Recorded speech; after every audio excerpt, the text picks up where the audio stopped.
crisis se puede sacar mucha prosperidad. ¿Es cuánto? Bueno, maestro Gerardo Rojas, creo que ya está. ¿O se salió? Sí, buenos días. Gracias. Buenos días, maestro. Maestro Gerardo Rojas, tengo el honor de presentarte a nuestra invitada muy especial, Inger Embich, Universidad de Lund, muy querida en el ambiente académico, sobre todo porque Inger es una apasionada de la literatura, aparte de su experiencia bueno, ya casi le estoy presentando como asesora en asuntos educativos en su país. Es una investigadora importante sobre la obra de Mario Vargas Llosa. De hecho, su presentación de hoy, su conferencia será sobre Vargas Llosa. Ya Karen y yo tuvimos la dicha de conocerla en Almería, de hecho, de tener su libro sobre el sueño del Celta, que es un trabajo de tesis doctoral, y realmente, bueno, no lo tengo. Yo me alejé, cuando salí fue a buscar el libro, pero resulta que lo tengo en Nagua, porque como yo enseño literatura hispanoamericana en Nagua, allá yo tengo casi todos los libros que utilizo para, bueno, como soporte de la docencia, y recuerdo que en el último viaje a Nagua, que fue en marzo, lo dejé en Nagua. Pero igual, es un libro maravilloso desde el punto de vista del abordaje y yo creo que en algún momento, Inger, quizás tú nos puedas orientar un poco sobre tu experiencia, bueno, la experiencia personal con Vargas Llosa, pero sobre todo tu acercamiento y tu trabajo como asesora y como tutora de tesis doctorales, en este caso sobre la obra de Vargas Llosa. Pero en su momento yo creo que eso es parte de tu presentación de hoy. Sí. Sí, son muchos años de seguir a Vargas Llosa. Leí el primer libro suyo en el 71, cuando era muy joven, y leímos Conversación en la Catedral en la Facultad. Y desde entonces le sigo los pasos y he ido aprendiendo mucho.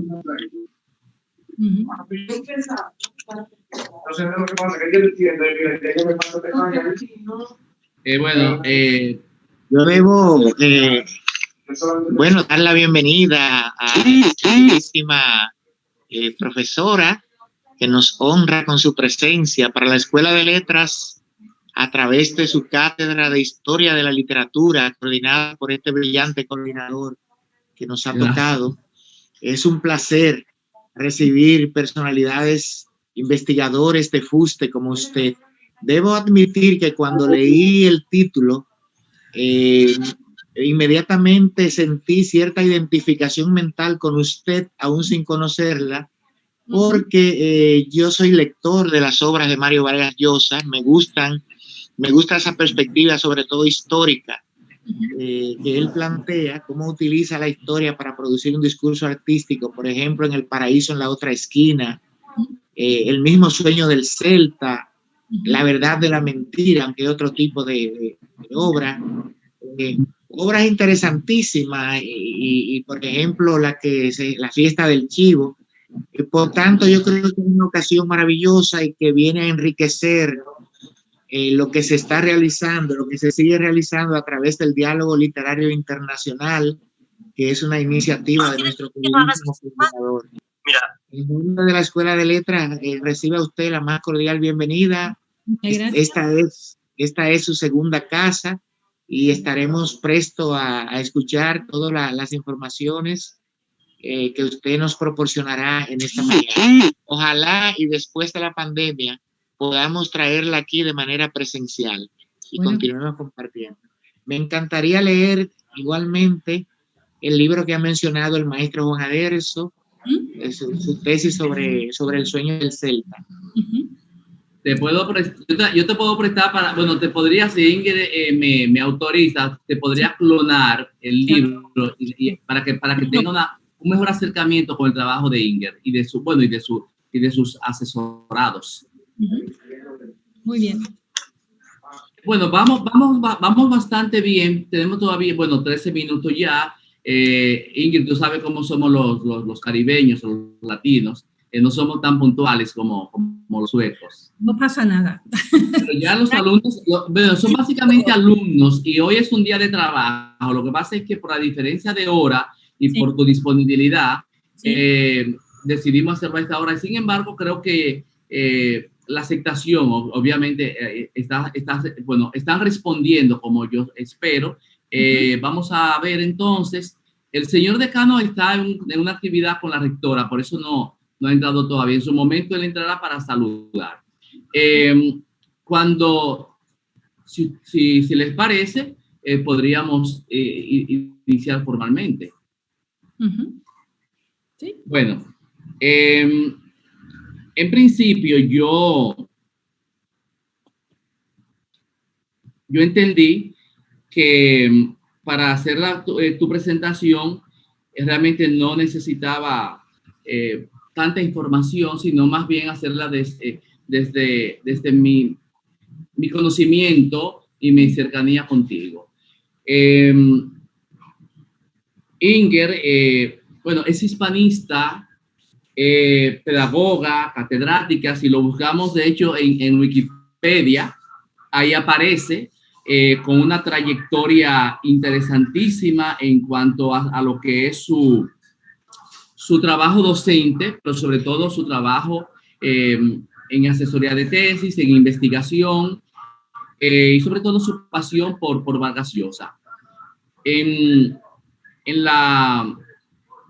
el encuentro en Almería, en el Congreso del ILETRA, yo tuve la oportunidad de entrevistar a Inger y hablamos sobre todo de la importancia de la lectura, del acercamiento de está grabada, no la he difundido todavía, sobre la importancia de la lectura y sobre todo la motivación que necesitan nuestros alumnos para acercarse a la literatura.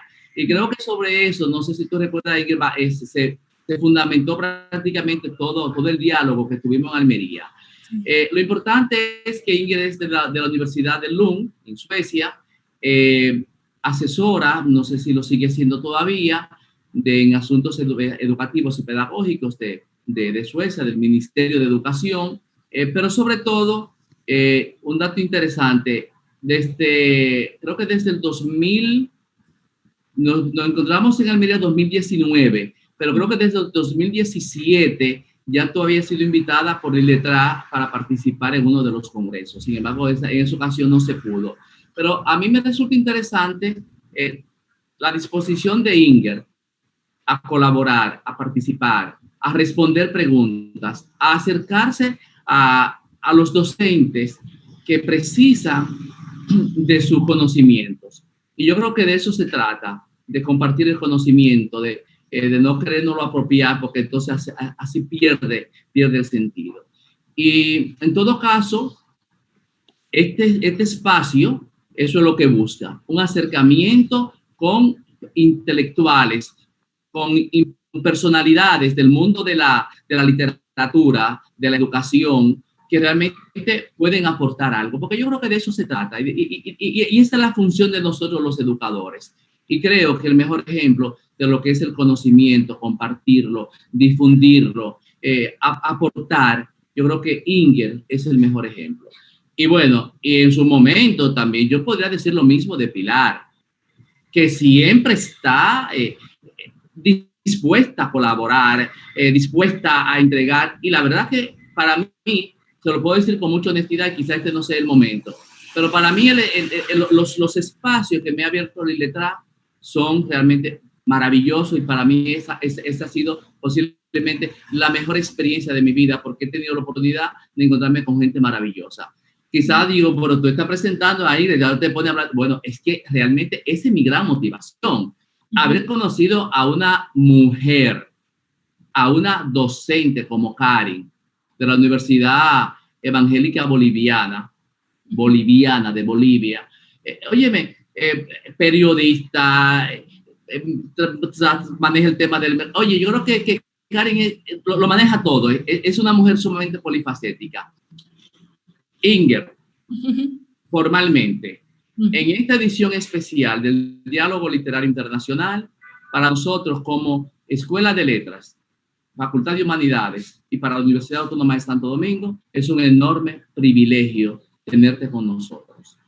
En este 482 aniversario de la fundación de nuestra universidad, de nuestra alma mater, de la Primada de América, nosotros nos sentimos sumamente honrados por tenerte en este espacio virtual que nos une a pesar de la distancia, pero nos une en la virtualidad.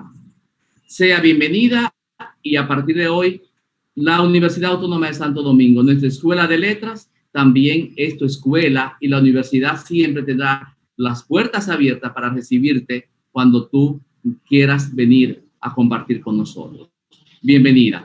El tema de Inger será sobre la trayectoria de Vargas Llosa, la trayectoria fantástica, maravillosa, como ella me propuso en el tema, sobre esa trayectoria maravillosa y fantástica de Vargas Llosa, ese mundo fascinante realmente por el que nos lleva Vargas Llosa a través de sus obras. Básicamente, de las grandes novelas que nosotros tanto hemos...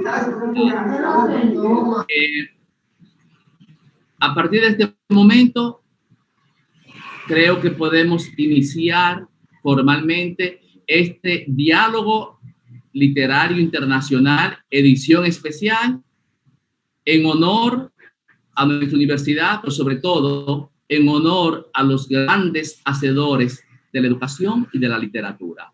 Con ustedes, la maestra Inger Envich, de la Universidad de Lund, en Suecia. Muchísimas gracias. Es un gran honor para mí estar invitada y me encanta poder compartir mis experiencias durante toda mi trayectoria, que en parte coincide con la de Vargas Llosa en el tiempo.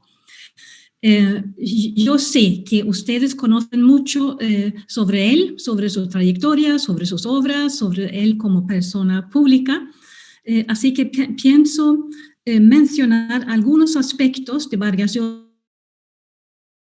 novelista, ensayista, persona pública, y después mirar de más cerca la novela El sueño de Celta, que dice un poco en qué está trabajando ahora y muestra algunos contrastes entre lo que dice en su discurso, en sus artículos y lo que contiene esa novela.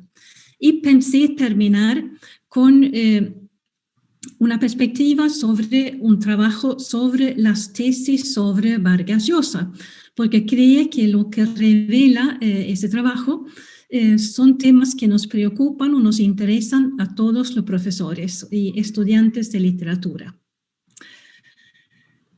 Bien, ha tenido como novelista una carrera muy larga y activa, eso lo sabemos todos. No todos los jóvenes saben quizá que también es un crítico de la literatura, un estudioso de la literatura, y que ha escrito obras muy importantes sobre García Márquez, sobre Flaubert, sobre Arguedas, el peruano, sobre Onetti y recientemente una obra sobre Borges.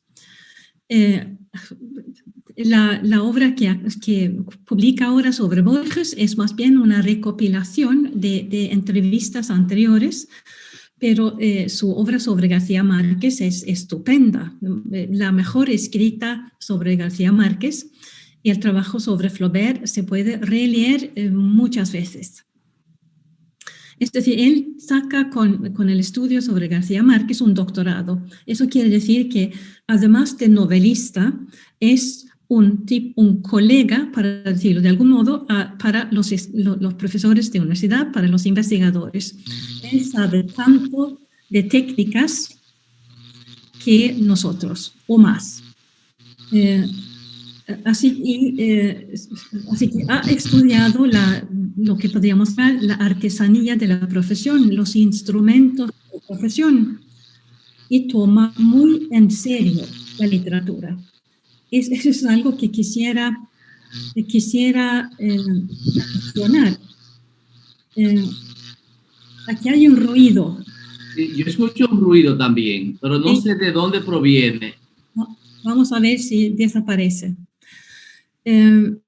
lo que quisiera destacar es que toma en serio la literatura. No todos toman en serio la literatura.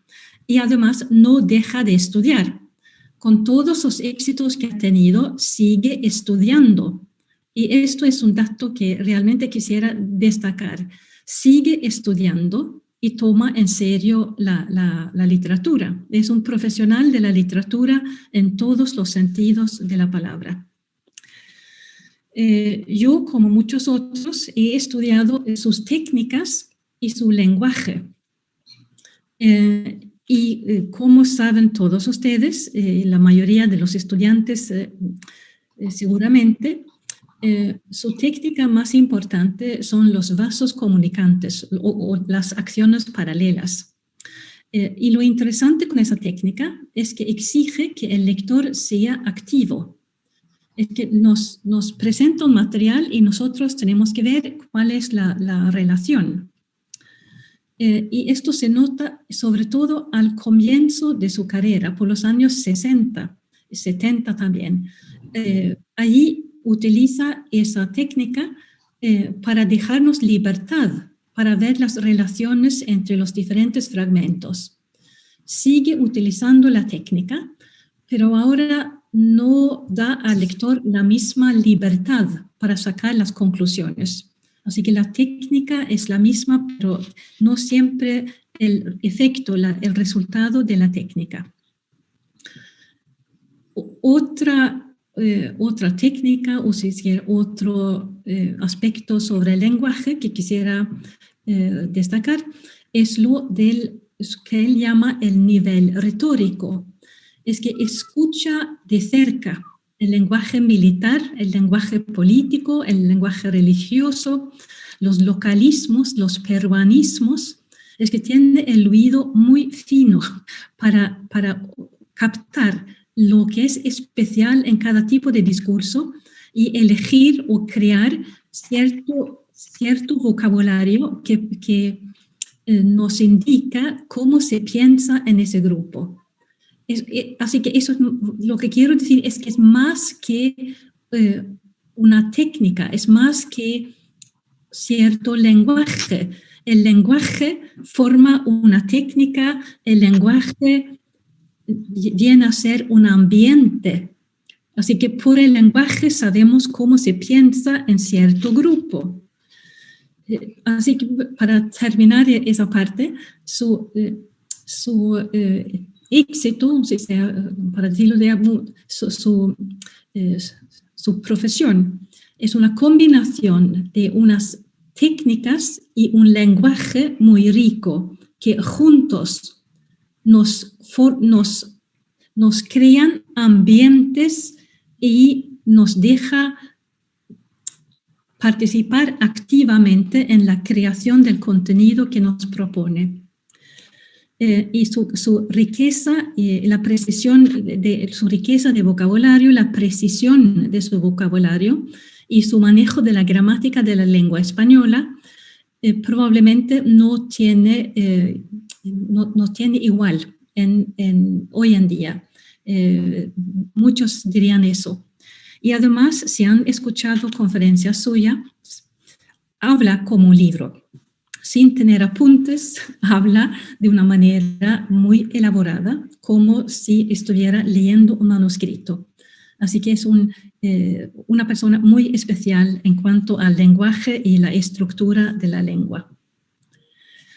Yo hice hace algunos años un estudio sobre la novela Historia de Maita de 1984 y estudié en particular los efectos basados en las técnicas, el vocabulario latinoamericano y el uso de los diminutivos. Así que estudié lo más importante en sus técnicas y miré qué hacían los traductores al francés, al inglés y al sueco, con esos rasgos muy conscientes y muy importantes para captar el ambiente que quería describir.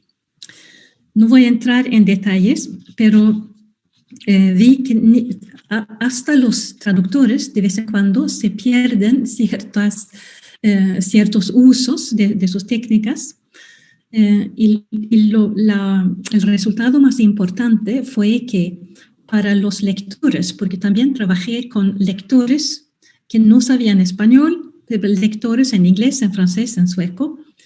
Para los lectores, lo más importante es que el traductor maneje bien su propia lengua, que el francés escriba en buen francés, el inglés en buen inglés, el sueco en buen sueco. Y aunque pierdan algunos matices del texto original, eso no importa tanto porque hay tanta riqueza, hay tantas cosas que contar. Así que aunque pierdan algo, no importa, la impresión es muy buena si el lenguaje traducido es bueno. Porque claro, el lector pierde la idea de leer en traducción, pero lee en traducción. Así que eso para decir que es tan sofisticado que aunque se pierda algo, lo que queda es suficiente para dar una buena impresión. Algo sobre Vargas Llosa ensayista. Primero para decir que sigue escribiendo ensayos. Acaba de publicar dos libros. Una se llama La llamada de la tribu, sobre las políticas de identidad, en parte, pero también sobre su propio camino. Es un tipo de autobiografía intelectual en cuanto al pensamiento social.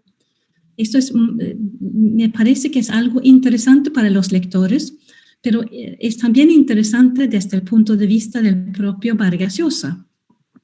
Ha querido visitar otra vez lo que le impresionó cuando él era joven.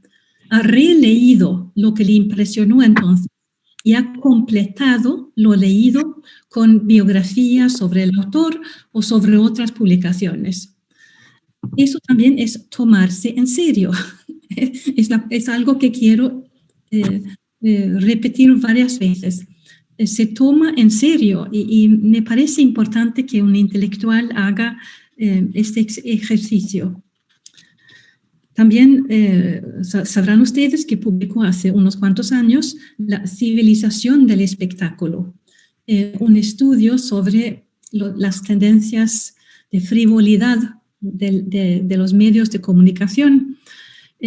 Yo creo que quizá no es un libro que dice algo nuevo, todos conocemos estas tendencias, pero es interesante que destaque él algo que está en el aire.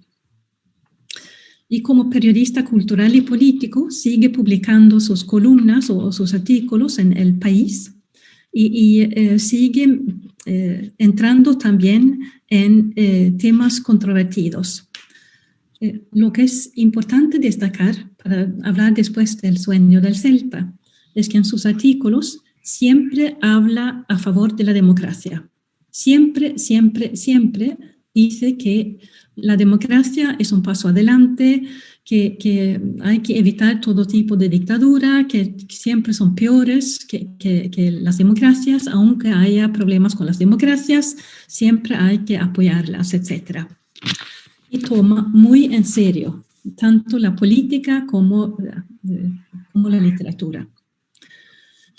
Sabemos todos que se presentó a las elecciones presidenciales y que perdió, pero es otra prueba más de que sí toma en serio la política, la palabra, y está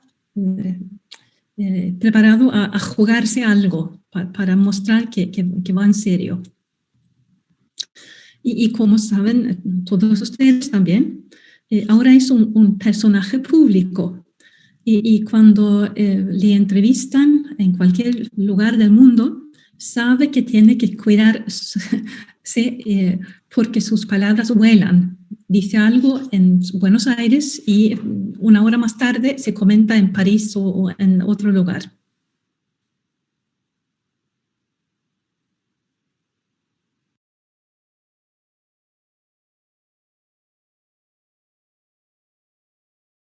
Hablar de algunos rasgos más de Vargas Llosa como ensayista, quisiera mencionar que para descubrir un poco cómo es, lo comparé con Octavio Paz en un pequeño estudio. Los dos están en el mundo de la literatura, la política, la historia. Los dos tienen un pensamiento en parte similar sobre esos temas, pero son diferentes. Y para descubrir en qué son diferentes, miré textos suyos y descubrí que Octavio Paz es más bien una persona del verbo ser y Vargas Llosa del verbo estar. ¿Y por qué? Tiene que ver con la actitud del escritor hacia su público. Si uno mira un poco más de cerca, Octavio Paz trata al lector un poco como un maestro, un profesor trata a su estudiante. Le dice cómo son las cosas. Como él se da el papel de maestro y da al otro el papel de alumno. Vargas Llosa, más bien, adopta el papel de periodista que le describe al lector cómo es una situación y en general deja que el lector saque la conclusión. Es el verbo de estar, nos transmite lo que ve y después podemos sacar la conclusión de qué es lo que vemos. Hice algo similar para compararlo con García Márquez, porque García Márquez, dio un discurso muy comentado cuando recibió el premio Nobel. Y Vargas Llosa ha dado varios discursos similares, pero comparé con cuando recibió el premio Cervantes, porque en ese momento todavía no había recibido el Nobel. Y hay grandes diferencias en cómo se sitúan frente a esa tarea. Y García Márquez se sitúa en el terreno de la política y un poco transmite un punto de vista de latinoamericano, quizá de nacionalista latinoamericano. Salta entre los temas, pero lo convierte en algo que tiene que ver con la región. Vargas Llosa se sitúa más bien en el terreno de la literatura y se presenta ante el público como un autor que comparte un rato con lectores de novelas y habla de lo que tienen en común como amantes de la literatura. Son dos actitudes muy diferentes y a mi modo de ver dice algo de Vargas Llosa como persona pública.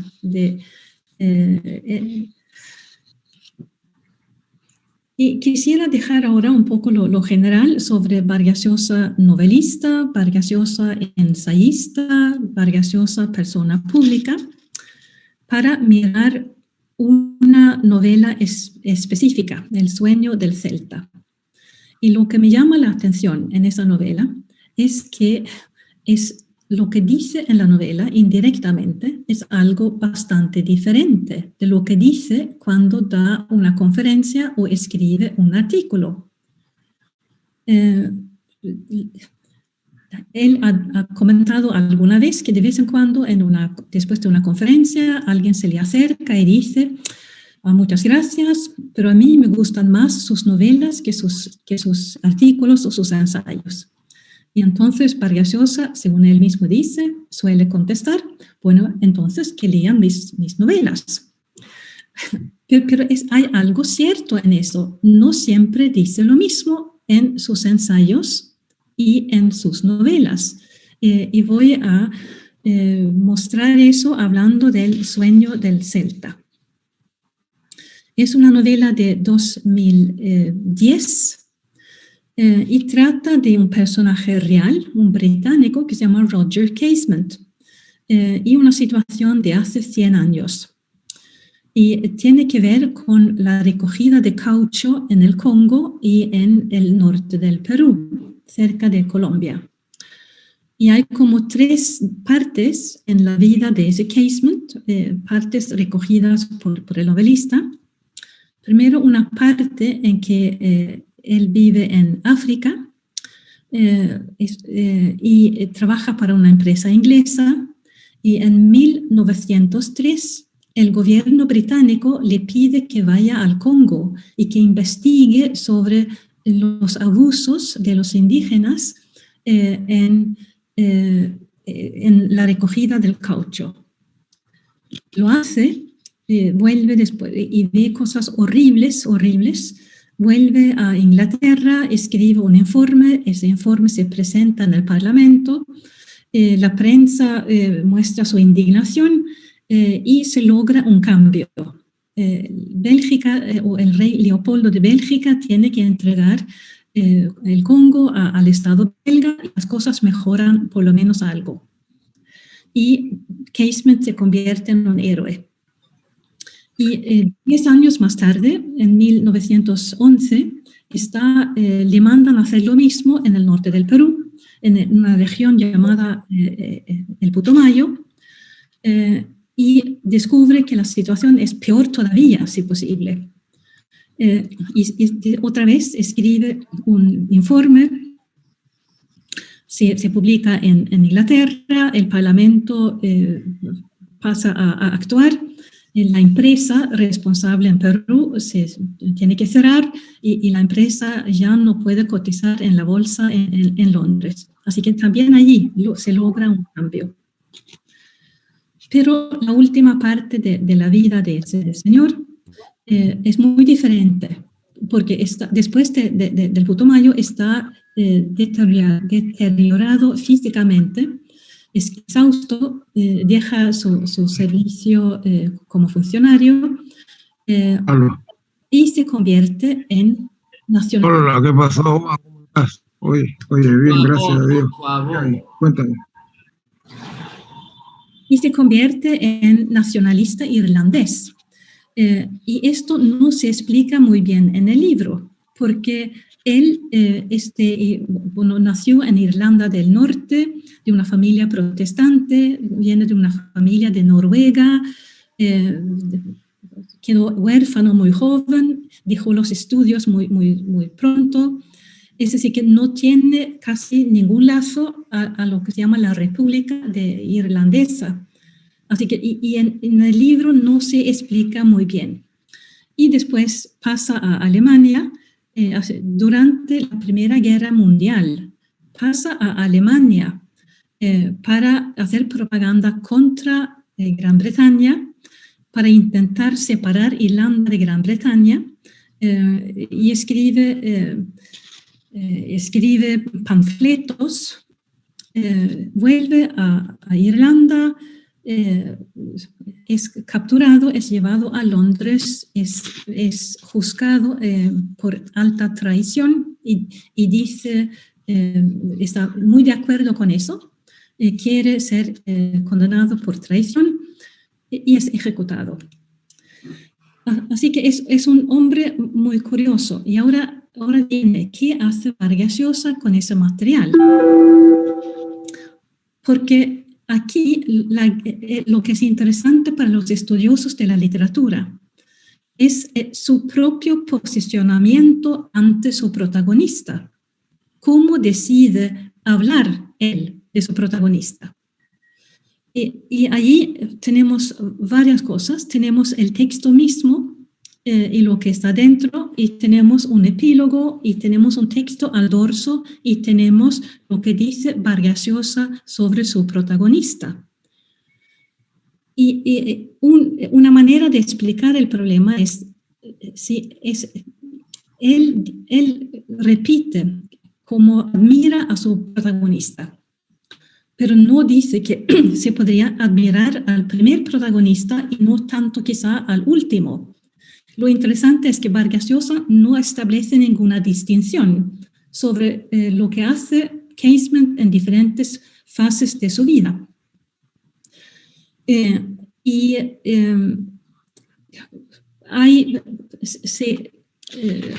Hay una duda. El lector podría razonablemente preguntarse si no se debería quizá admirar a ciertas cosas, pero no quizá a todo. Y además, esto es muy diferente de lo que suele escribir Vargas Llosa. Vargas Llosa suele estar contra todo tipo de fanatismo. Conocemos la novela La guerra del fin del mundo. Pero aquí el fanático es protagonista y Vargas Llosa dice que lo admira. Dice que está contra el nacionalismo. Y aquí tenemos a un nacionalista y Vargas Llosa dice que lo admira. Vargas Llosa suele estar en contra de los maniqueísmos. Y aquí, las cosas aquí están hay buenos y malos, y esto Vargas Llosa lo admira. Lo mismo, él solía criticar el tipo de indigenismo de Arguedas, pero aquí él también solamente tiene a indígenas buenos y a no indígenas malos, así que hace exactamente lo que solía criticar. Aquí es que hay signos de interrogación muy grandes, muy, muy grandes. Y además, Vargas Llosa utiliza sus técnicas, las técnicas que hemos admirado, para hacernos aceptar su actitud frente al protagonista. Porque empieza la novela que utiliza los vasos comunicantes, pero empieza con Casement en la celda y sabemos que va a morir. Es decir, que nos muestra a un héroe vencido y dirige nuestra conmiseración hacia Casement. Así que es muy difícil escapar o tener una visión quizá objetiva o crítica. Y después hay una visión retrospectiva, flashbacks, desde la memoria de Casement, es decir, eso pasa por lo que Vargas Llosa llama el nivel subjetivo. Así que todo está preparado para que adoptemos el punto de vista de Casement. Y es muy difícil hacer otra cosa. Y después, si miramos el libro mismo, si leemos el texto en el dorso, allí dice Vargas Llosa que lo admira. Si leemos las entrevistas, Vargas Llosa dice que lo admira. Y muy importante, hay un epílogo en el libro y ahí dice Vargas Llosa que admira. Él habla en nombre, con el you, papapam, habla en su nombre propio y dice cómo admira al personaje. Además, hay algo curioso. Si añade un epílogo a un libro sobre el abuso de los indígenas, podríamos pensar que va a contarnos lo que sucedió después, 50 años después. ¿Qué sucedió con los indígenas? ¿Qué sucedió en esas comarcas? Pero no habla de eso, sino habla de Casement y de la fama posterior, póstuma de Casement. Es decir, Casement es el héroe y hay en el epílogo signos de identificación de Vargas Llosa con Casement. Por ejemplo, él visita lugares en los que estuvo Casement y adopta hasta las fobias de Casement contra todo lo británico, hasta un nivel ridículo. Todo esto me produce algo de pena. Vargas Llosa es demasiado importante, sabe escribir bien, pero ¿por qué cae en esas trampas? Es un libro éticamente confuso y además tiene un tono moralista adecuado para la primera época del trabajo de él, pero no para los otros. Hay una falta de objetividad. Si dejamos eso y miramos también un trabajo sobre las tesis sobre Vargas Llosa. Lo que espero haber explicado es tanto la admiración por sus técnicas y su lenguaje y por algunas de las novelas, mi crítica contra alguna de sus últimas novelas, por ejemplo, El sueño del Celta, pero quisiera mencionar un trabajo hecho por un doctorando mío que se llama Pedro de Felipe, que en 2017 escribió su tesis 40 años de investigación sobre Vargas Llosa, 1970 a 2010. Y lo que hace el doctorando es que toma tesis publicadas o presentadas en los Estados Unidos.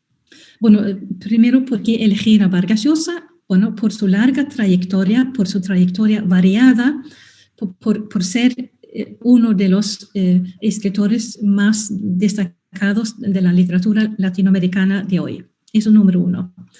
¿Y por qué los Estados Unidos? Porque es un centro de estudio sobre la literatura latinoamericana y además todas las tesis están de forma digital. Se puede acceder a todos los textos. Y él encontró 56 tesis sobre Vargas Llosa y sobre la novelística de él durante estos 40 años. 56. Entonces, su estudio no es sobre las novelas, sino sobre las tesis sobre las novelas. Y quiero mencionar algunas de las observaciones más importantes de Pedro de Felipe. La primera observación. Durante las últimas décadas, en los departamentos de literatura, se ha hablado mucho de métodos.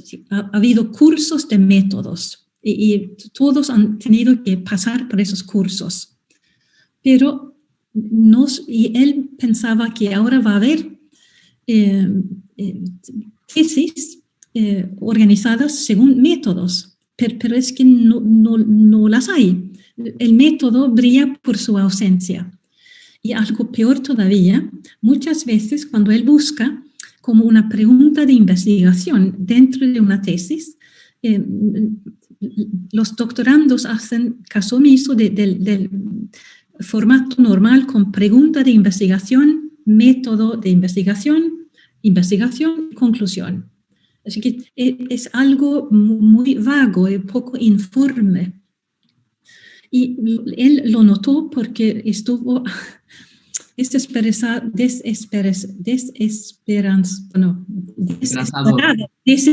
vamos a decir. Tenía esperanza, pero era desesperado, porque no encontró una manera de organizar esas tesis, porque los títulos no decían mucho, los resúmenes tampoco decían mucho que había en la tesis, y de vez en cuando las introducciones y las conclusiones no se correspondían. Así que quedó muy decepcionado con el formato científico, para decirlo de algún modo, de la tesis. Y lo primero fue entonces cómo organizarlo. Y no pudo hablar de tema, porque ¿qué es el tema? El enfoque, el método. Llegó a tomó la decisión de llamarlo tema, enfoque, método, como una totalidad. Porque en general, cuando un doctorando había encontrado, por ejemplo, un tema, voy a escribir sobre las mujeres en la Casa Verde. Entonces pensaba que tenía un método. Así que tema, enfoque y método se hacía un todo. Y lo interesante en esa primera clasificación es que intentó dividir las tesis en literarias, biográficas, históricas y otras. Y 29 de los 56 quedaron en el grupo otros. Eso es lo más importante. Hay una tendencia nueva a estudiar la literatura a través de otras perspectivas que no son exactamente literarias. Y a su modo de ver, 13 de las 56 eran más bien políticas. Y a propósito de tema, durante una fase del trabajo, intentó organizarlo según los intereses de Vargas Llosa, temas de Vargas Llosa, el lenguaje, las técnicas, el Perú, etc. pero se dio cuenta de que los doctorandos no se interesaban por los intereses de Vargas Llosa, sino más bien se interesaron por cosas suyas. Así que cada uno tiene un interés y proyecta ese interés sobre la obra de Vargas Llosa. Y las consecuencias es que quedan como ensayos personales y que muy pocos construyen sobre las tesis de otros doctorandos. Así que no hay una acumulación de conocimientos y hay muy poco discusión o debate con otros doctorandos anteriores, sino cada uno empieza desde cero de algún modo. Esto fue una decepción. Así que lo primero fue lo de tema, enfoque, método. Lo segundo, lo esencial en una tesis es aportar nuevo conocimiento. Eso es como la definición básica de lo que es una tesis. Y para trabajar ese aspecto, utilizó la terminología de una epistemóloga que se llama Susan Hawke, que distingue entre la investigación genuina, la fake y la sham. Y la investigación genuina es cuando el investigador se formula una pregunta, inventa un método y después hace una investigación y saca conclusiones.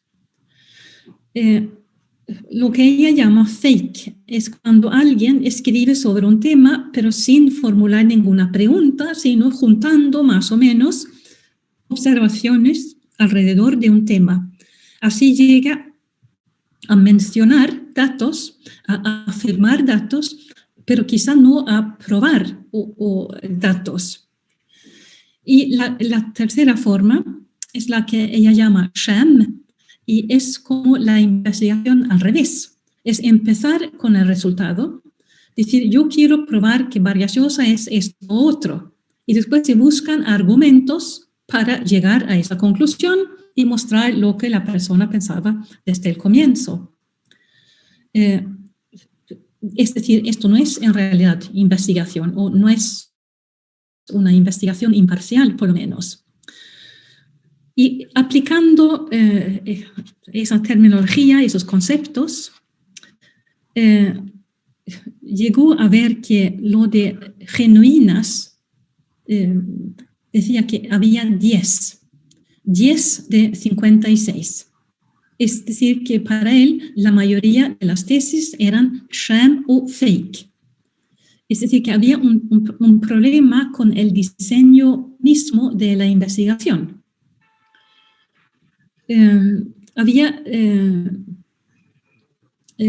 Así que tema, enfoque, método, por un lado, epistemológico, por otro lado, y finalmente se le ocurrió utilizar el formato exterior y hablar de las monografías y las tesis de literatura comparada. Y esto parece trivial, parece tan sencillo que uno se pregunta si realmente se puede entender algo por esa división, pero resultó útil. Primero, vio una conexión entre las monografías, el enfoque literario y la investigación genuina. No es absoluta, pero hay una tendencia a que la investigación genuina se presente en monografías y que tenga que ver con un enfoque literario, una tendencia. Y otra tendencia era que la literatura comparada no da mucho conocimiento sobre Vargas Llosa. Él no investigó todo lo que daban esas tesis, sino se concentró en qué nos aprenden de nuevo sobre Vargas Llosa. Y la respuesta es que casi nada. Y que en general las tesis de literatura comparada vienen a ser 3 mini ensayos con después algo que llaman la pero que es muy poco. Así que ninguna de las de comparada cuenta como investigación genuina a su modo de ver. Todo esto es bastante triste, como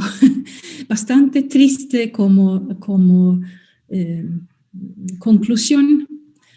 56 tesis es tanto tiempo, es tanto esfuerzo, son tantas las esperanzas. Y él se pregunta, ¿pero se sabe más sobre Vargas Llosa después de todas esas tesis? Quizá algo, pero no mucho, es su respuesta. Y otra pregunta es, ¿son mejores las tesis que se escriben ahora sobre Vargas Llosa con toda la experiencia de esas tesis anteriores? No mucho, no es seguro. Que cada proyecto empieza desde cero. Otra cosa más que no puso sobre papel, bueno, hizo dos cosas más. Miró en el internet dónde estaban trabajando esos doctorandos y quiénes estaban en la universidad y quiénes habían salido. Y no podía ver ninguna tendencia clara de que los que habían escrito las mejores tesis hubieran recibido o obtenido mejores puestos. Y otra pregunta que se hizo es que las tesis con investigación genuina salen de las mejores universidades, pero no necesariamente. Todo esto es muy, muy triste. Así que la pregunta que él apenas se atreve a formular después de esas observaciones es qué estamos haciendo con el mundo de la investigación sobre la literatura.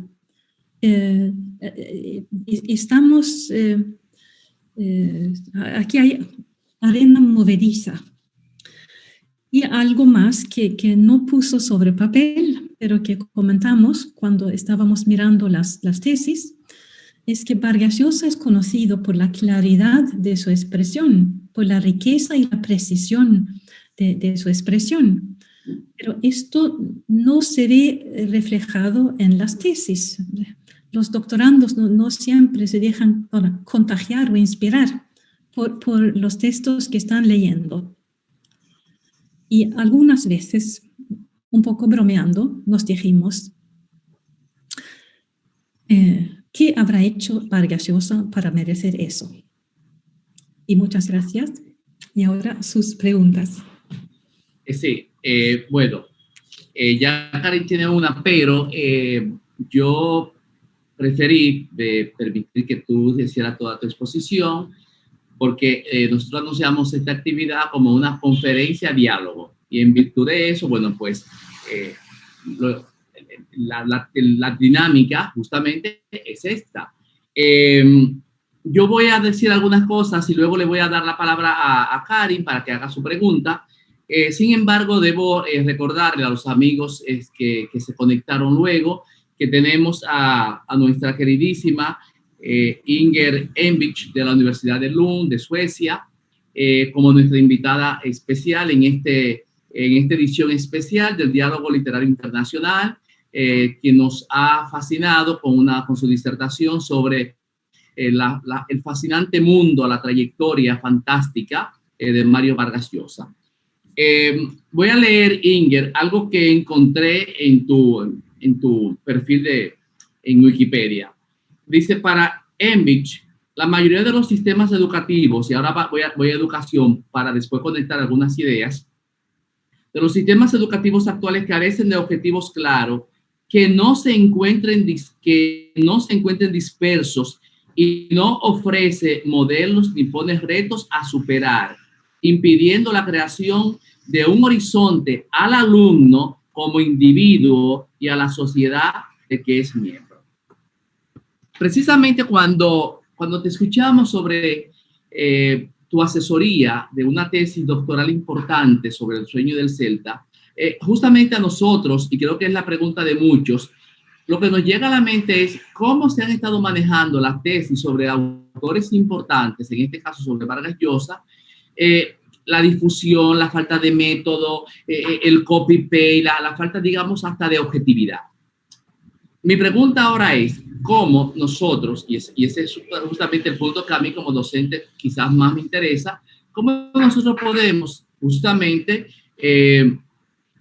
guiar a los alumnos, sobre todo a los alumnos, no solamente de grado, porque en grado todavía están un poquito verdes los muchachos, pero sobre todo a nivel de maestría o de doctorado, a que realmente sus trabajos de tesis sean trabajos que de hecho puedan ser publicables, porque la verdad es que nos encontramos con cada cosa. Ahora, Inger, en el caso particular de tu asesorado, Pedro de Felipe, se ve que hay un trabajo sistematizado, que es un trabajo serio. Aparte de esta tesis sobre el sueño del Celta de Pedro de Felipe, ¿tú has tenido la oportunidad de asesorar otra tesis sobre Vargas Llosa o sobre otro de los autores que tú has traducido? Dicho sea de paso, es bueno que ustedes sepan que Inger también es traductora. Durante los últimos años también he dirigido a una tesis sobre Alejo Carpentier. También se encontraron elementos muy importantes, creo yo. Si digo algo en general sobre mi experiencia de tutoría, yo diría que hace falta que los estudiantes lean textos, que lean más textos y que lean a fondo. Y que muchas veces con los estudiantes y con los doctorandos he visto que es útil comparar, leer dos textos paralelos. Y ahí la experiencia del tutor es proponerles textos que realmente rindan un contraste importante. Pero en general necesitan leer mucho más. Yo creo que hemos confiado demasiado en los cursos de método, porque lo que ellos necesitan no es en primer lugar un método, necesitan tener un conocimiento amplio de literatura. Vienen con una base muy débil y se piensa que por magia vamos a convertirlos en investigadores en un curso o dos cursos. Necesitan leer.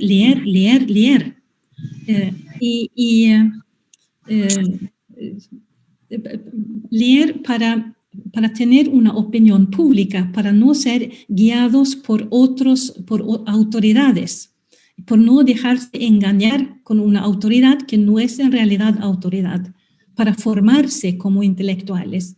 Les falta lectura. Siempre ha sido un problema, pero ahora más con los tiempos que corren y con la importancia de los medios de comunicación y con menos tiempo para la lectura. Pero deben salir de la universidad como personas cultas y es imposible si no leen. Bueno, definitivamente de acuerdo, Inger, porque hay un problema gravísimo también, y tú lo acabas de dar una pincelada. Los pseudos conocedores, los pseudos magíster, óyeme, que al final realmente son una falsa. Entonces, estos pseudo magíster orientando tesis doctorales o tesis de maestría, cuando realmente no tienen el conocimiento, no tienen, digamos, el bagaje para orientar un trabajo serio, un trabajo publicable, un trabajo que realmente aporte. Mira, por lo menos en este país, ese es un problema gravísimo y todo el mundo sabe por qué y por las formas como se maneja. Pero esa es otra historia. Lo que sí es importante, y en eso sí que seguiremos siendo enfáticos, es en el tema de la lectura, de la formación, de buscar.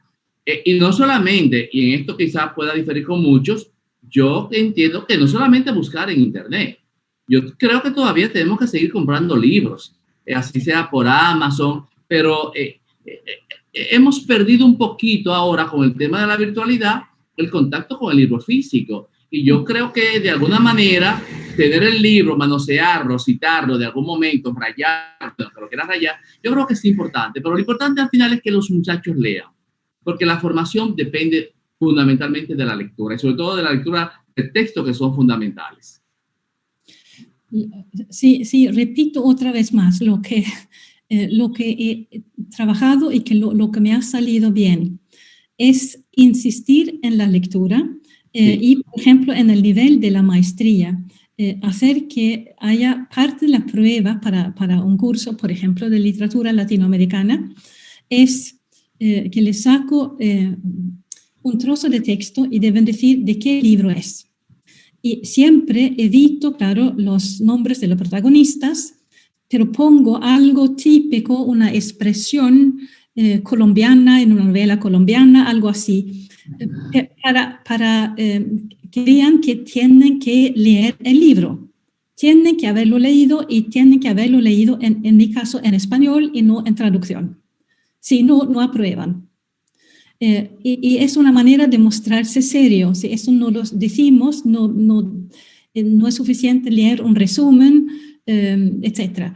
Y lo mismo para hacer que lean de vez en cuando para los alumnos más que escriben su primer trabajo escrito, quizá exigir que me entreguen pequeños resúmenes tanto de las novelas como de vez en cuando de un libro, de un manual o de un libro que acompaña al texto, para que vean que antes de escribir ellos tienen que conocer la obra. Buscan atajos por tiempo o porque piensan que eso es la idea, lo inteligente o lo moderno o lo que sea, pero si queremos ser serios, asegurarnos de que hayan leído. Y además, lo que también me ha salido bien es organizar conversaciones sobre los libros, porque eso es para todos nosotros, eso es la recompensa de haber leído un libro, poder conversar sobre el libro. Eso es el momento de goce de los lectores, poder conversar sobre un libro y ofrecerles o organizarles momentos para poder hablar. Y la destreza del profesor es tener un ambiente en el grupo tal que los alumnos, los estudiantes, se atrevan a compartir sus observaciones. Eso es lo que logramos cuando lo hacemos bien. Bueno, mira, yo sería incapaz en este momento de no darle la palabra a Cari, pero si por mí fuera, iniciáramos un debate ahora, un diálogo tú y yo sobre el sueño del Celta y sobre todo los 3 momentos que se dan y que sirven de base estructural de la novela. Pero prefiero que sea Karin quien externe su pregunta para que este diálogo realmente se convierta en un diálogo y no en una conversación entre mi invitada fantástica, Inger Envis. Karin tiene la palabra. Muchísimas gracias. Y bueno, yo sí tengo el privilegio de contar con el libro de Pedro de Felipe, que Inger me lo regaló en Almería y yo estoy muy agradecida. Y precisamente por esto, por los trabajos doctorales, las tesis, es verdad, hay mucha interdisciplinariedad con respecto a la literatura. En mi caso, mi tesis ha sido una radiografía social de mi sociedad, de mi ciudad, a través de la novela de Wolfgang Montes, pero es porque nosotros siempre estamos viendo la literatura como una, ¿qué le puedo decir?, como materia prima de otros estudios. Por eso es que se da mucho esto y porque en nuestros países latinoamericanos no hay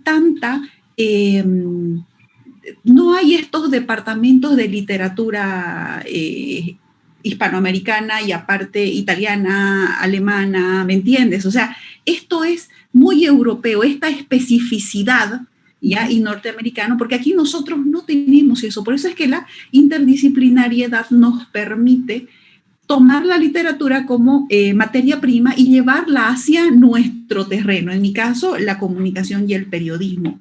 Pero otra cosa quería consultarle a Inger, precisamente porque muchas de las tesis doctorales no llegan a cumplir con el método. ¿No será porque en este proceso al estudiante se lo deja en soledad, digamos, y no hay una guía? Te lo digo porque yo trabajo, Inger, en medicina, en la parte de salud, y cuando uno quiere hacer un doctorado, uno se va al área de la investigación, a estos centros de investigación, y a uno le dicen, tú tienes para estudiar este o este tema, porque forman parte de un gran cuerpo de investigación que lleva a los estudiantes a llegar mucho más lejos. Entonces, finalmente tú llegas a ese centro de investigación y ha llegado tan lejos a partir de la guía. Entonces, si hablamos, por ejemplo, de Mario Vargas Llosa, tener un centro de investigación Vargas Llosa donde tengas ubicados esos temas que nadie ha tocado y que es necesario llegar a profundizarlos y no dejar al estudiante en soledad. Porque ahora yo puedo presentar una tesis que en la universidad, en la Complutense puede estar, y yo estoy duplicando el esfuerzo porque no tengo la posibilidad de viajar.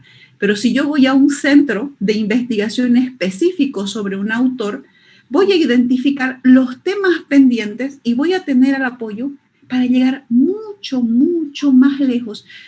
En medicina funciona muy bien, porque los centros de investigación ya son súper especializados. Se ha guiado y se ha utilizado el esfuerzo económico, el tiempo, lo académico del estudiante para que ese centro de investigación sea especializado, o sea, a un nivel mucho más alto. ¿Qué me dices, Inger, con respecto a esto? Yo creo que hay que felicitar a la gente de medicina porque esto es más serio. Así se debería hacer. Pero veo que en las humanidades no hay esa concentración de recursos, de voluntades, no hay realmente una voluntad de llegar a una respuesta. Y seguramente, y eso lo comenta Pedro de Felipe en su tesis, nosotros no podemos saber si los directores de tesis han dejado solos a los doctorandos.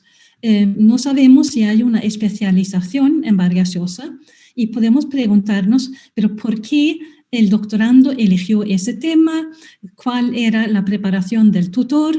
¿Qué esperanza había de sacar algo nuevo? Vemos que vuelvo a usar la misma expresión, hay cierta falta de seriedad en algunos departamentos de humanidades y lo que es decepcionante es que esto también es así. A propósito, en las universidades que se suponía que eran excelentes y de vez en cuando hemos visto a tutores que son nombres importantes en el mundo de la crítica latinoamericana y que han dejado pasar unas tesis muy mediocres. Y uno se pregunta, ¿pero por qué lo hacen? ¿Será que no quieren invertir su tiempo y esfuerzo en el trabajo del doctorando? ¿Quieren seguir con sus propios trabajos? ¿Habrá habido conflictos internos en el departamento? Esto no lo sabemos, pero esto no es una buena situación. Y yo me temo, y lo dice Pedro de Felipe, si en estos tiempos en que en general hay una disminución de recursos para las humanidades y más inversión, por ejemplo, en medicina y tecnología, no podemos descuidar nuestra base. Debemos ser excelentes, debemos impresionarnos los unos a los otros y nosotros a los especialistas de otros departamentos, mostrar que somos importantes para la universidad, para la sociedad.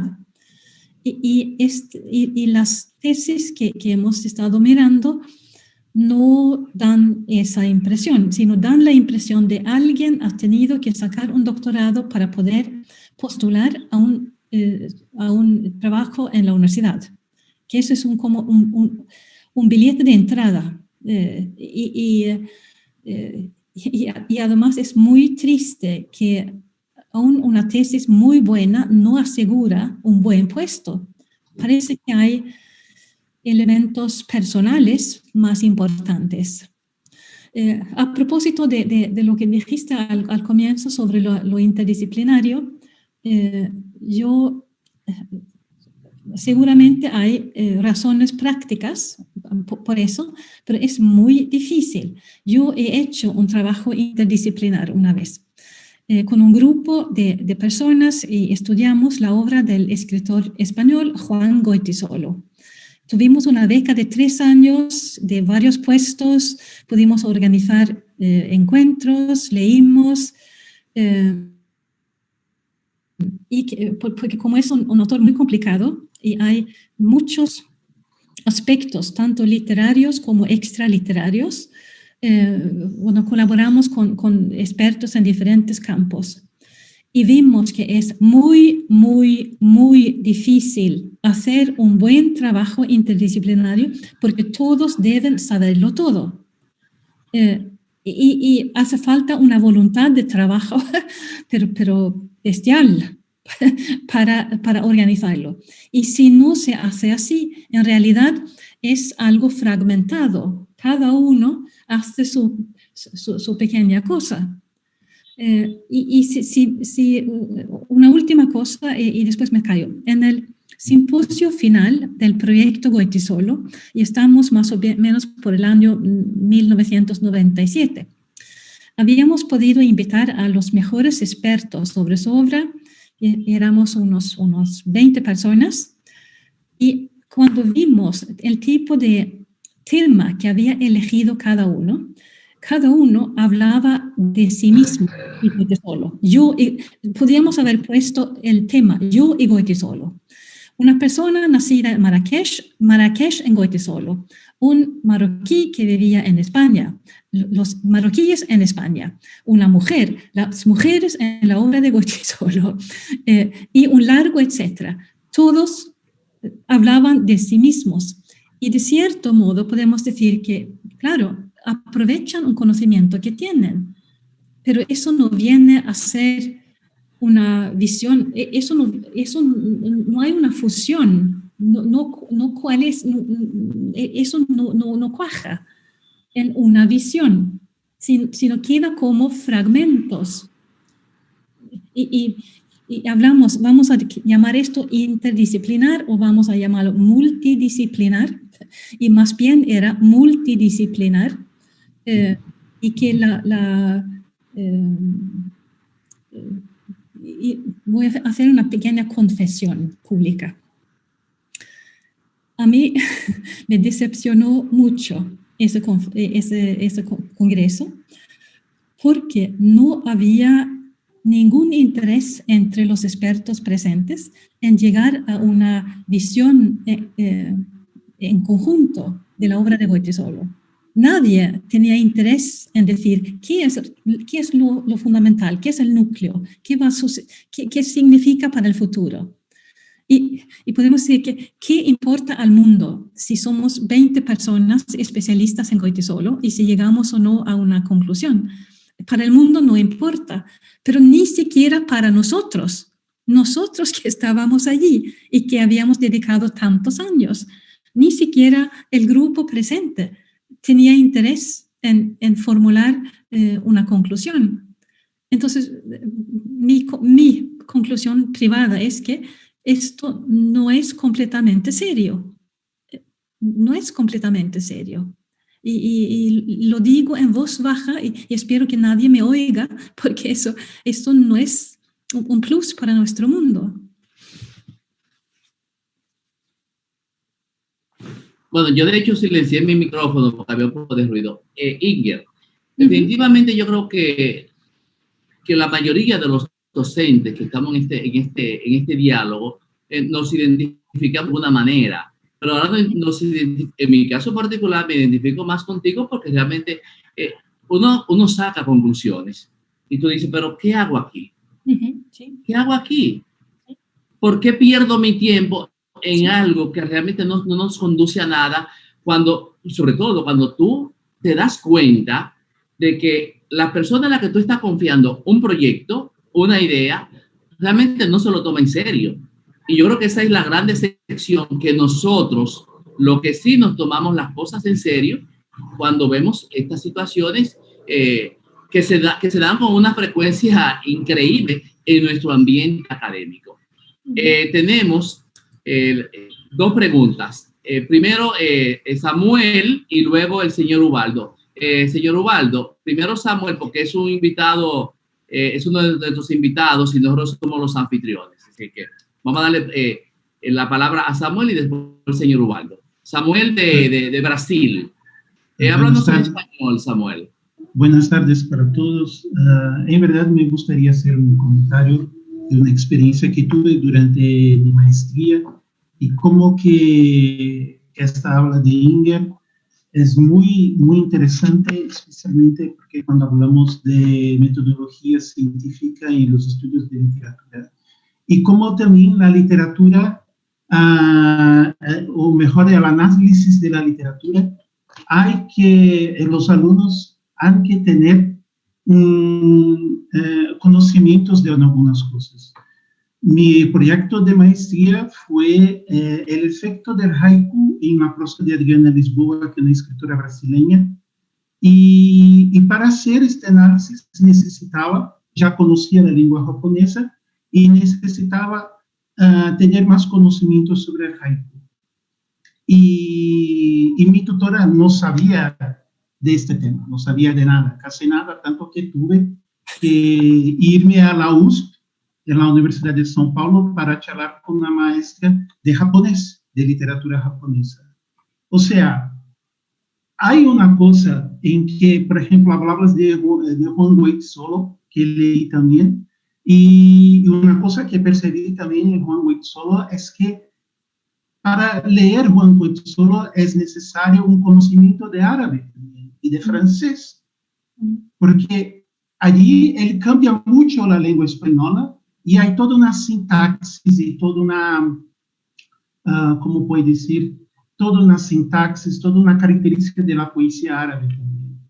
O sea, y algunas universidades esto no es posible porque las universidades están divididas en departamentos donde los departamentos no se comunican.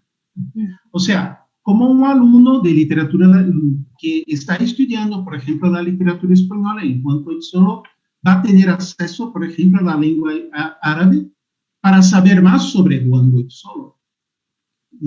O sea, hay también un problema estructural de las universidades donde casi no hay comunicación entre los departamentos y casi no hay un conocimiento más amplio también. Es solamente un comentario, y claro, si quieres hablar un poco más sobre eso. Disculpa, Samuel, te decía que muchísimas gracias. Si Inger quiere argumentar sobre tu comentario, pues tú decides, Inger. Si no, le pasamos la palabra a Ubaldo. Sí, podemos tomar las dos cosas juntas. Está bien, Ubaldo.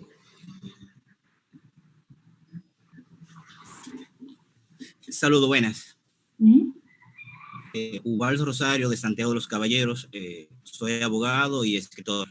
Fui invitado por un amigo, Máximo Vega, para escuchar este encuentro. Ya había escuchado también sobre Neruda, sobre el italiano que habló sobre él, que me gustó muchísimo y por eso vine interesado en escuchar también sobre Mario Vargas Llosa. Gracias, Ubaldo. Ya Máximo me comentó, es un amigo muy, muy especial para nosotros porque es un gran gestor cultural, sobre todo no solamente en Santiago, sino a nivel nacional. Tu pregunta, Ubaldo, por favor. Antes de la pregunta, quiero primero dar una pequeña presentación sobre Mario Vargas Llosa. Primero me gustan las novelas. Disculpa, Ubaldo, por favor, por un asunto de tiempo, hazle la pregunta a Inger. Quería hacer un pequeño comentario, no sería bueno. Quiero, si me da la libertad. Adelante. Bueno, yo decía que me gusta mucho la novela de juventud de Mario Vargas Llosa, pero en su madurez prefiero los ensayos. Yo estuve conversando con Inger antes de comenzar la conferencia, le decía que él es mejor y más lúcido en los ensayos que en la novelística. Incluso los tres ensayos que más me gustan de él, sobre el que hace Vargas Llosa, es sobre la novela Señor Soledad y sobre Flaubert, Madame Bovary y El Quijote. Con Madame Bovary aprendí mucho con él, que fue publicada en 1857, que él plantea que es la primera novela moderna del siglo XX, a pesar de que fue escrita en el siglo XIX, donde hace un estudio de los vasos comunicantes, de las situaciones paralelas, y él va planteando realmente cómo esa técnica tan especial la utiliza Flaubert, donde también esconde al narrador, y eso hace que la novela sea una novela del siglo XX moderna, a pesar de que sea del siglo XIX. Ahora bien, yo he notado que la novela de Vargas Llosa, él ha utilizado más los temas históricos, donde hay situaciones de ficción o ficticias, o lo que se llama la intrahistoria, la historia dentro de la historia, y he notado que él todavía no ha podido escribir una novela meramente ficticia, meramente de ficción, como otros autores que lo han logrado, como Márquez, etcétera, Cortázar, etcétera, etcétera, etcétera. No hay que mencionar a tantos escritores. Entonces yo le pregunto a mi amiga Inger, a pesar de que Vargas Llosa no haya escrito novela meramente ficticia, a pesar de que últimamente las últimas novelas que ha escrito son novelas malas,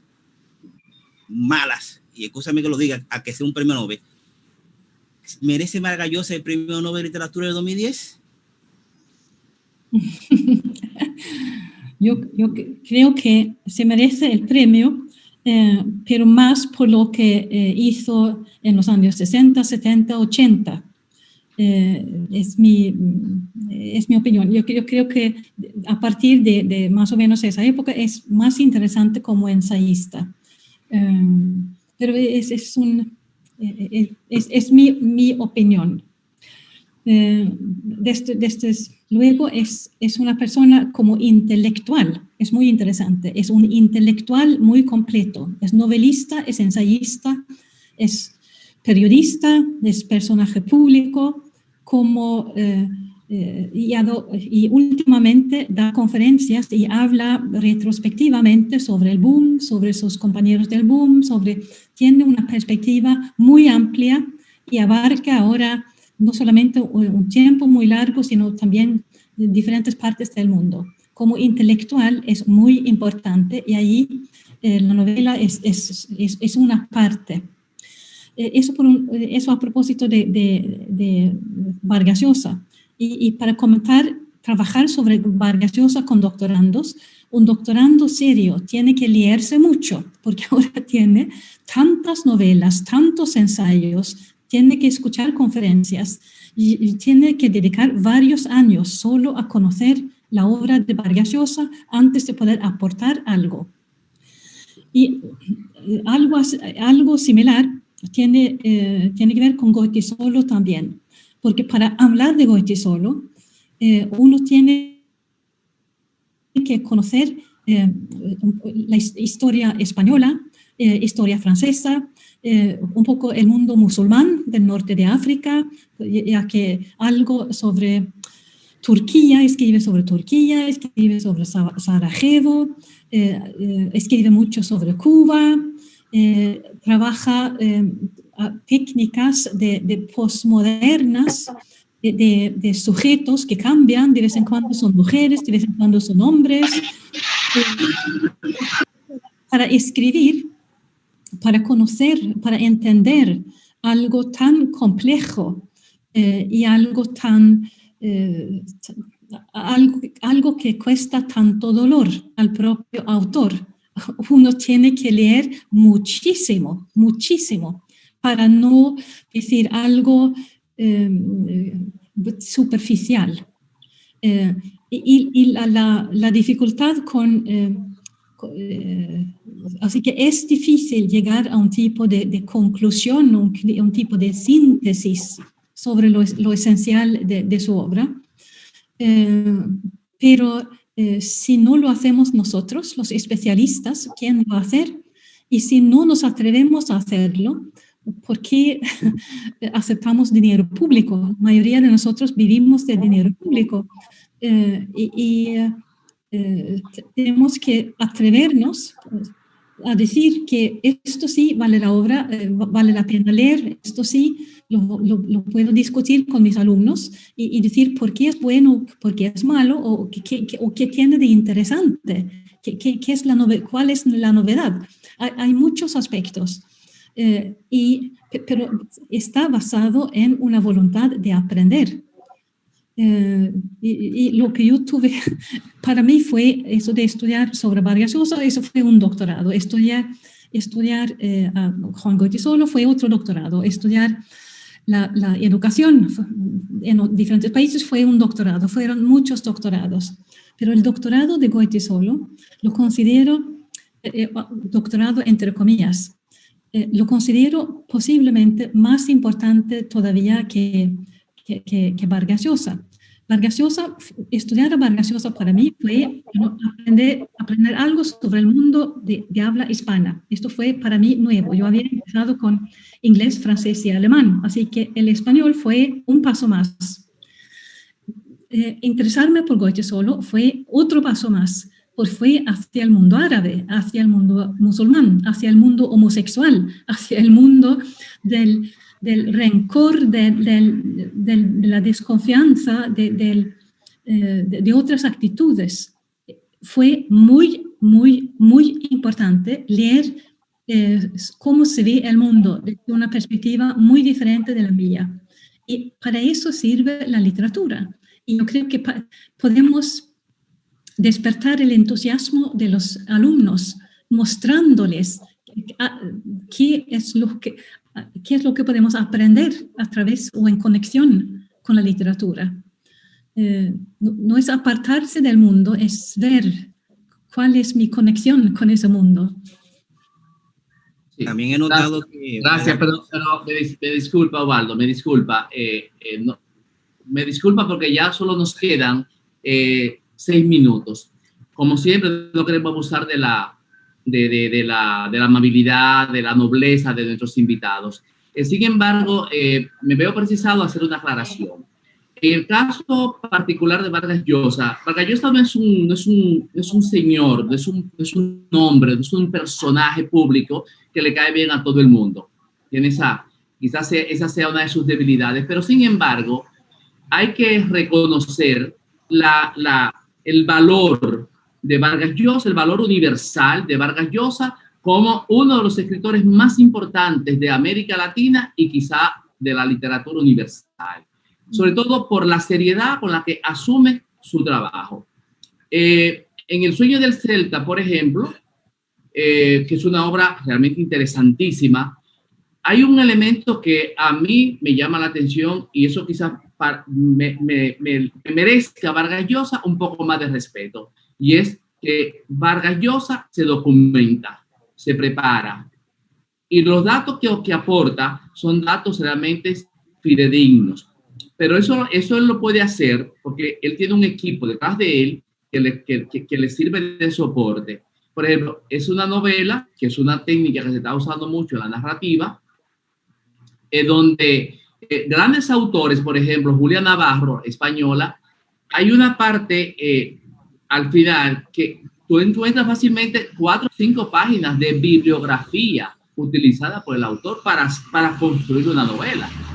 ¿Cuántos autores utilizan esa técnica o te dan esa referencia de los documentos históricos en los que se apoyan para construir su novela? Entonces, a mí, en el caso particular, tengo que reconocer que Vargas Llosa, aunque no es muy simpático, pero es un escritor de muchísima valía y sobre todo, como dice nuestra distinguida invitada, las obras de los años 60, 70, sobre todo las primeras obras de Vargas Llosa son emblemáticas. Es más, yo creo que La ciudad y los perros, ya con eso yo tendría más todo lo demás que hizo después, que son de gran valor literario. Ahora, que al final pasó lo que ha pasado con muchos que comienzan a escribir para hacer dinero porque tienen todo un mercado a su favor, ya esa es otra historia y que no quiero entrar mucho en esa parte para no desvirtuar la esencia de este diálogo. Si Pilar, Pilar sigue en línea, pero si Pilar quiere comentar algo, tiene la palabra, y luego entonces si quisiera hacer una pregunta a Inger para terminar, y es si en Europa, en su universidad, en Lund, antes de que tú hagas tu pregunta, Pilar, si en la Universidad de Lund, donde ella tiene toda una trayectoria como docente y en otras universidades. ¿Cuál es la situación de la narrativa del Caribe? ¿Qué se conoce? Porque yo siempre insisto sobre lo mismo. ¿Qué conocen, por ejemplo, los suecos de República Dominicana o de Cuba? Porque Vargas Llosa es universal. Los españoles son muy conocidos, sobre todo en América, pero ¿y qué conocen ustedes de nosotros los caribeños? Bien. Bueno, dos cosas. Primero, lo del sueño del Celta.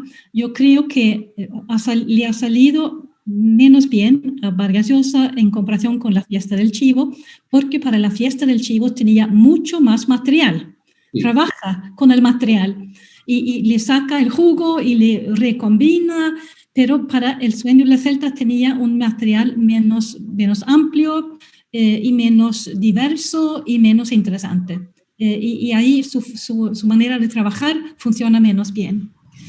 La otra pregunta sobre el Caribe y lo que saben los suecos, yo diría que los que saben de literatura conocen a Carpentier.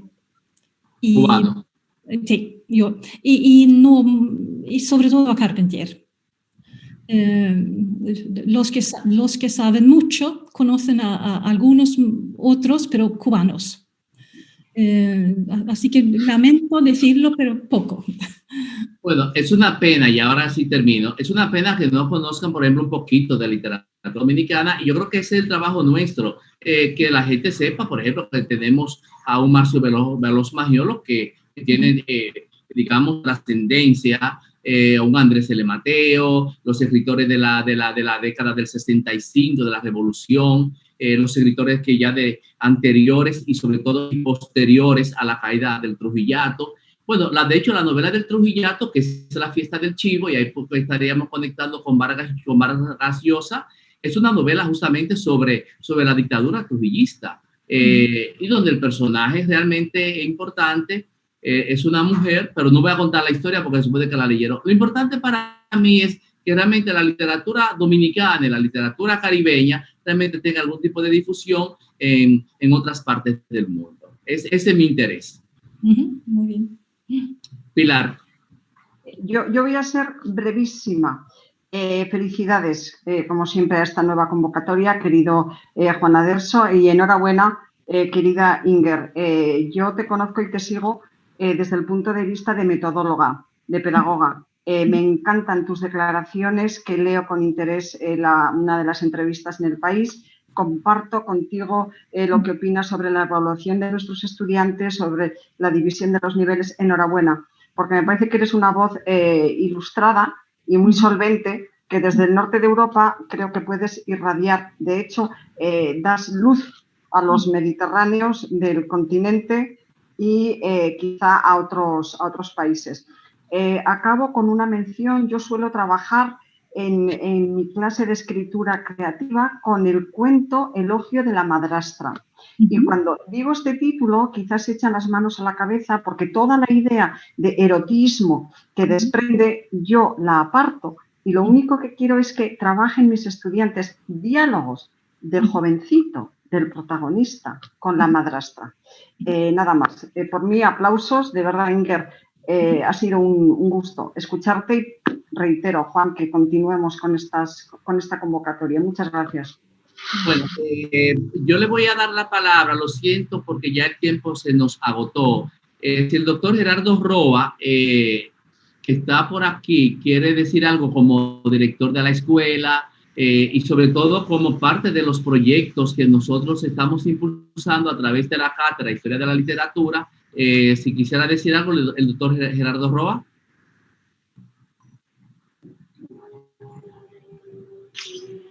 Bueno, muy complacido con la exposición de nuestra invitada.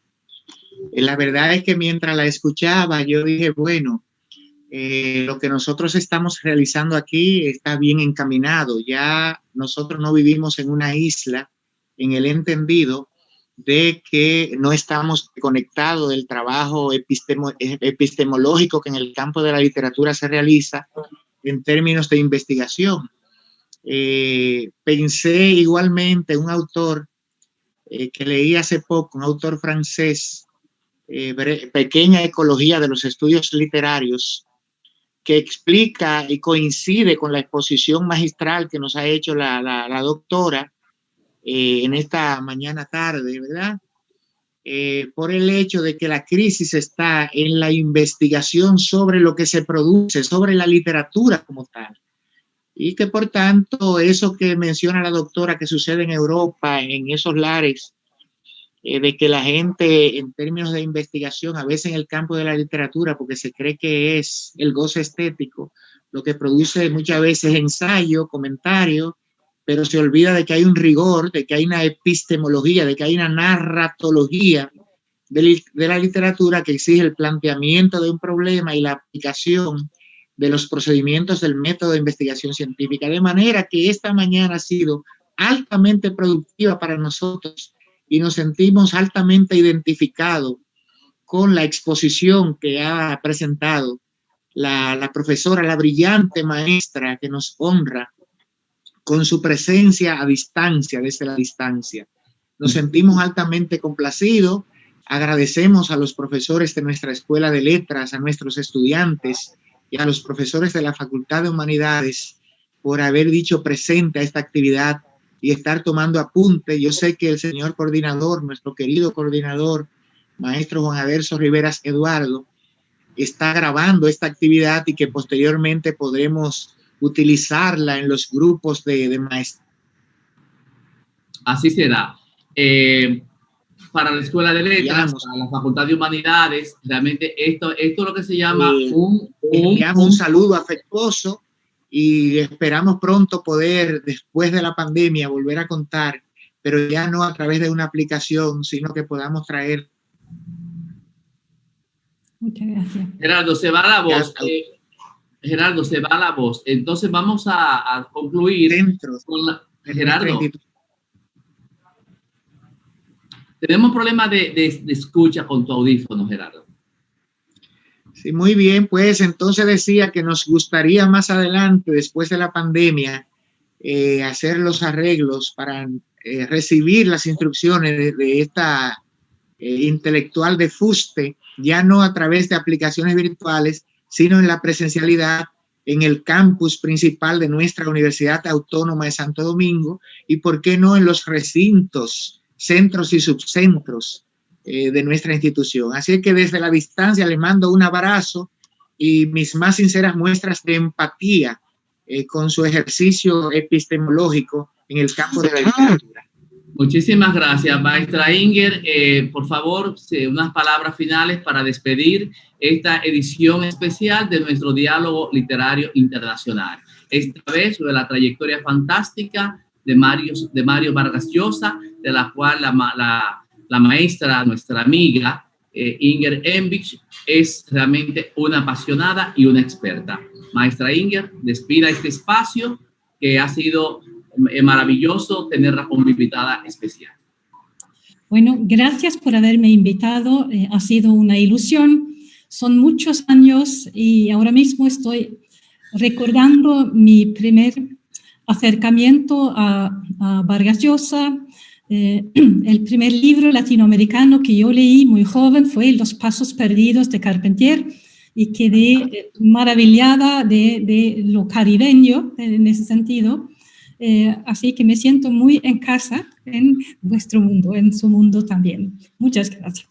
Muchísimas gracias a los colegas, a los amigos de aquí y de allá, a los amigos de Liletra, a los que quiero entrañablemente, a mi escuela que siempre me apoya, pero sobre todo a mi Universidad Autónoma de Santo Domingo, faro de luz, la luz que ilumina el conocimiento, pero sobre todo que abre caminos a los que queremos emprender una marcha nueva, sobre todo una marcha que nos lleve conocimiento, al conocimiento y a la hermandad, porque este espacio, este diálogo literario internacional es un espacio también para la hermandad. Gracias a Karen, a Pilar, a Samuel, a los muchachos, a los invitados que por primera vez se acercan a este diálogo. Este es un espacio virtual quincenal que pretendemos sea un espacio de larga duración para seguir difundiendo la literatura, la educación y el conocimiento. Feliz de estar con ustedes, feliz de haber compartido la experiencia de tener a una invitada tan especial como es la maestra Inger Envis. Muchísimas gracias por su atención y muchas bendiciones. Todo lo bueno para ustedes. Los quiero mucho y los respeto. Besos. Inger, gracias. Nada. Bye bye.